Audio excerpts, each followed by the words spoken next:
घरेलू तशद्दुद और शौहर का नारवा सलूक। पाकिस्तान फैशन इंडस्ट्री की नामवर खातून ने 24 साल की उम्र में ही मौत को गले लगा लिया। घरेलू तशद्दुद और शौहर के नारवा सलूक से तंग आकर फैशन ब्लॉगर आमना अतीक ने खुदकुशी कर ली। मशहूर ज़माना फैशन ब्लॉगर आमना अतीक इंस्टाग्राम मेकअप आर्टिस्ट थी। वो एक फैशन ब्रांड की शरीक बानी भी थी। फेसबुक पर इस ब्रांड ने अपनी एक पोस्ट पर आमना की अचानक वफ़ात की इत्तला दी और उनके लिए दुआए मग़फ़िरत की अपील की। 24 साला आमना ने खुदकुशी से कुछ घंटे कबल अपलोड की हुई अपनी वीडियो में इंतहाई लागर आवाज़ में घरेलू ज़िंदगी में पेश आने वाली मुश्किलात को बर्दाश्त करने के साथ साथ शौहर के हाथों होने वाली ज़्यादतियों के बारे में बात की। खुदकुशी करने से एक रोज़ कबल आमना ने अपनी एक वीडियो में बताया था कि उनका शौहर न सिर्फ उन पर तशद्दुद करता है बल्कि गालम गलोच और इन्हें धत्कारता भी है। अयान नामी ये शख्स आमना का दूसरा शौहर है।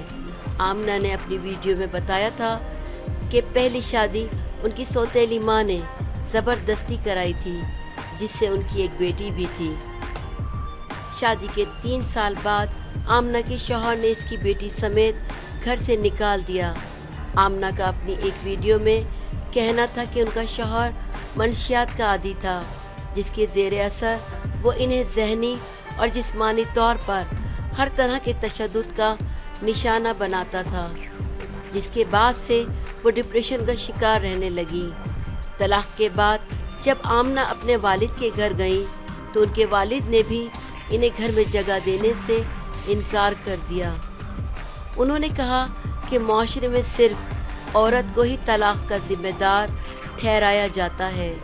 तलाक़ के ताने से बचने के लिए ही आमना के वालिद ने जब घर में जगह देने से इनकार किया तो आमना ने दोस्त के घर पनाह ली और वहाँ से ब्यूटिशियन का काम शुरू किया। जून 2018 में अयान नामी शख्स ने आमना से शादी की पेशकश की, जिसे उन्होंने कबूल कर लिया।